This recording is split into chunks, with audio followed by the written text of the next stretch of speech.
বিজ্ঞানীরা ফুরাত নদীতে অনুসন্ধান চালিয়ে অদ্ভুত জিনিস আবিষ্কার করেছেন। তাহলে কি নবীজি সাল্লাল্লাহু আলাইহি ওয়াসাল্লামের করে যাওয়া ভবিষ্যৎবাণী খুব শীঘ্রই বাস্তবায়িত হবে? ফুরাত নদীর তীরে এক বিশাল দেহী বাদশার রাজত্ব ছিল। সেই রাজার সমস্ত সাম্রাজ্য এবং গুপ্তধন সব কিছু এই নদীর নিচে বিলীন হয়ে যায়। এমনকি আজ পর্যন্ত সেই বাদশার কফিনের কোনো হদিস পাওয়া যায়নি। এখন বিজ্ঞানীরা সেই ধনসম্পদ এবং কফিন অনুসন্ধান করার জন্য উঠে পড়ে লেগেছে। বিজ্ঞানীরা ফুরাত নদীর তলদেশে কি কি জিনিস খুঁজে পেয়েছেন, আর আমাদের প্রিয় নবী সাল্লাল্লাহু আলাইহি ওয়াসাল্লাম যে স্বর্ণের পাহাড়ের কথা বলে গেছেন, তাহলে কি সেই স্বর্ণ এবং গুপ্তধন সেই বিশাল দেহী রাজার ছিল? বন্ধুরা, আজকের ভিডিওতে আপনাদের এমন সব তথ্য জানানো হবে যা শুনে আপনারা রীতিমতো অবাক হয়ে যাবেন, এবং এই বিষয়ে আপনার মতামত আমাদের অবশ্যই জানাবেন। বন্ধুরা, ফুরাত নদী এমন একটি নদী যা বিশ্বের সকল ধর্মে অত্যন্ত গুরুত্বপূর্ণ। পৃথিবীর সকল ধর্মেই এর গুরুত্ব অপরিসীম। নবী করিম হজরত মুহাম্মদ সাল্লাল্লাহু আলাইহি ওয়াসাল্লামের এই নদী নিয়ে অসংখ্য হাদিস রয়েছে, যা ফুরাত নদীর মহত্ব আরও কয়েক গুণ বাড়িয়ে দেয়। শুধু ইসলাম ধর্মই নয়, বরং ইহুদি ও খ্রিস্টান ধর্মেও ফুরাত নদীর গুরুত্ব অপরিসীম। বিশ্বের তিনটি প্রধান ধর্ম মুসলিম, ইহুদি ও খ্রিস্টানদের মধ্যে ফুরাত নদী সরাসরি জান্নাত হতে প্রবাহিত হয়। এজন্য এই নদীর গুরুত্ব আরও অনেক বেশি বেড়ে যায়। ফুরাত নদী সম্বন্ধে নবী করিম হজরত মুহাম্মদ সাল্লাল্লাহু আলাইহি ওয়াসাল্লামের একটি ভবিষ্যৎবাণী রয়েছে, যা কিয়ামতের পূর্বে সংঘটিত হবে। আপনাদের মধ্যে হয়তো অনেকেই ইতিমধ্যেই সেই ভবিষ্যৎবাণী সম্বন্ধে জানেন, আর যদি না জেনে থাকেন তাহলে আজকে আমরা এই ভিডিওর মাধ্যমে আপনাদেরকে সেই ভবিষ্যৎবাণীটি জানাবো। তার সাথে সাথে আমরা আপনাদেরকে এটাও জানাবো যে ফুরাত নদী হতে এমন একটি খাজানা বের হবে, যার মাধ্যমে নবী সাল্লাল্লাহু আলাইহি ওয়াসাল্লামের করে যাওয়া ভবিষ্যৎবাণী খুবই শীঘ্রই সম্পূর্ণ হবে। নবী করিম হজরত মুহাম্মদ সাল্লাল্লাহু আলাইহি ওয়াসাল্লাম ইরশাদ করেন যে কিয়ামতের পূর্বে এই ফুরাত নদী শুকিয়ে যাবে এবং এর মধ্য হতে একটি স্বর্ণের পাহাড় আবিষ্কৃত হবে, এবং সকলে সেই স্বর্ণের পাহাড় দখল করার জন্য একে অপরের সাথে যুদ্ধে লিপ্ত হবে। আর সেই যুদ্ধে প্রতি 100 জনের মধ্যে 99 জন মারা যাবে এবং একজন করে বেঁচে থাকবে। নবী করিম সাল্লাল্লাহু আলাইহি ওয়াসাল্লাম এই তাফসির বর্ণনার সময় বলেন, যদি তোমাদের মধ্যে কোনো ব্যক্তি ওই জামানায় উপস্থিত থাকো এবং তোমরা ফুরাত নদী হতে স্বর্ণের পাহাড় আবিষ্কৃত হতে দেখো, তাহলে তোমরা সেই স্বর্ণের পাহাড় দখল করার যুদ্ধে শরিক হবে না। ওই পাহাড় দখল করার জন্য যুদ্ধে লিপ্ত হওয়া প্রতিটি ব্যক্তি, সে মারাই যাক আর বেঁচেই থাকুক, তারা প্রত্যেকে জাহান্নামী হবে। বন্ধুরা, এই বাণী স্বয়ং নবী হজরত মুহাম্মদ সাল্লাল্লাহু আলাইহি ওয়াসাল্লামের। এ থেকে আপনারা বুঝতে পারছেন যে ফুরাত নদী হতে স্বর্ণের পাহাড় উন্মোচন হওয়া কী পরিমাণ বড় যুদ্ধের সৃষ্টি করবে, এবং সকলে এই ফিতনায় লিপ্ত হবে। অনেক হাদিস বিশারদগণ এ বিষয়ে তাফসির করেন যে স্বর্ণের পাহাড় অল্প সময়ের মধ্যে গায়েব হয়ে যাবে আর কেউই কিছুই পাবে না। আবার অন্যান্য আলেম ওলামাদের মতে খাজানা হিসেবে যে স্বর্ণের পাহাড়ই উন্মোচিত হবে সে ব্যাপারেও কোনো নির্দিষ্ট দলিল নেই। এটি অন্য কোনো গুপ্তধন বা খাজানাও হতে পারে, যা ফুরাত নদী শুকিয়ে যাওয়ার পরে তার তলদেশ হতে উন্মোচন হবে।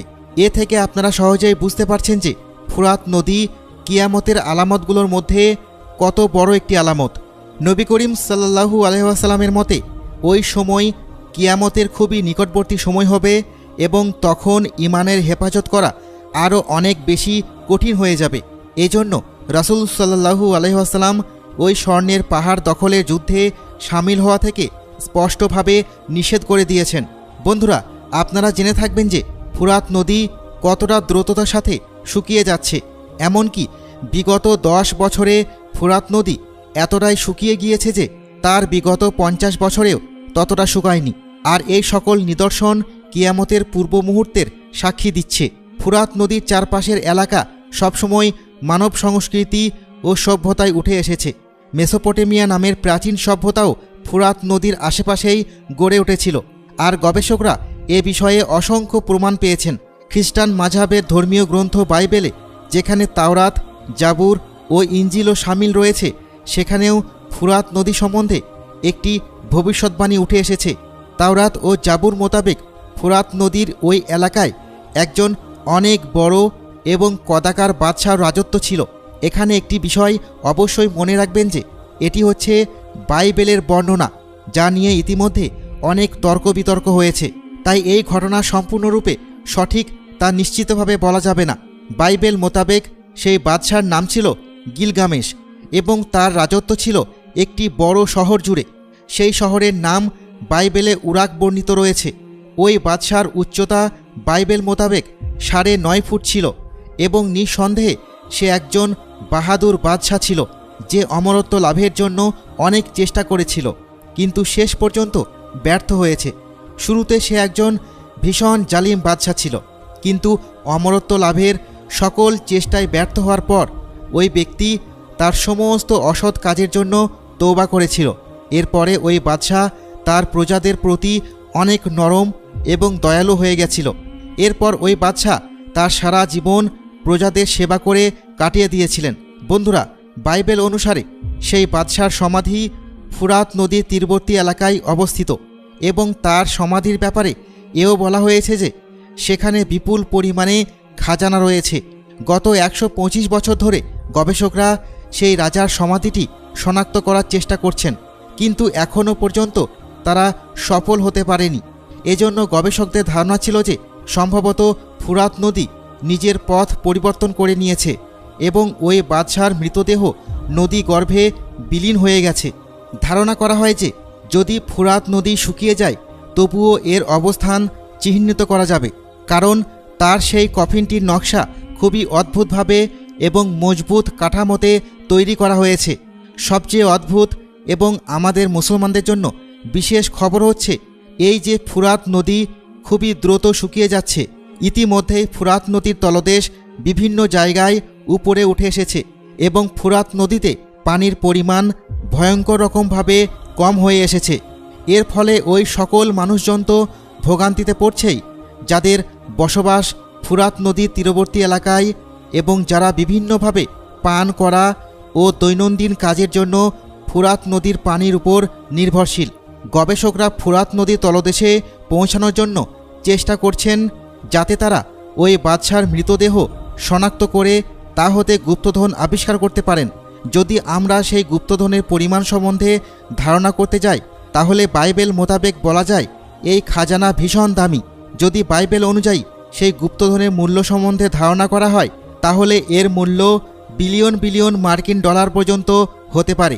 আর এই কারণেই যদি একবার এই গুপ্তধন আবিষ্কৃত হয়ে যায় তাহলে পৃথিবীর সকল প্রতিনিধিরা তা দখল করার জন্য উঠে পড়ে লেগে যাবে। বন্ধুরা, এই ফুরাত নদীতে অভিযান চালাতে গিয়ে গবেষকদের হাতে অনেক বড় একটি ধ্বংসাবশেষ এসেছে। ধারণা করা হয় এই ধ্বংসাবশেষ ওই বাদশাহর। আর শুধু তাই নয়, সেই ধ্বংসাবশেষের ভেতরে প্রবেশ করতেও বিজ্ঞানীরা সক্ষম হয়েছেন এবং তার ভেতরে অনেক বড় বড় হাড্ডির সন্ধান তারা পেয়েছেন। এখনও সেই হাড্ডিগুলোর ওপর গবেষণা চলছে, কিন্তু গবেষকদের চিন্তার বিষয় একটাই যে এখনও পর্যন্ত সেই ধ্বংসাবশেষ থেকে কোনো গুপ্তধন কেন আবিষ্কৃত হয়নি।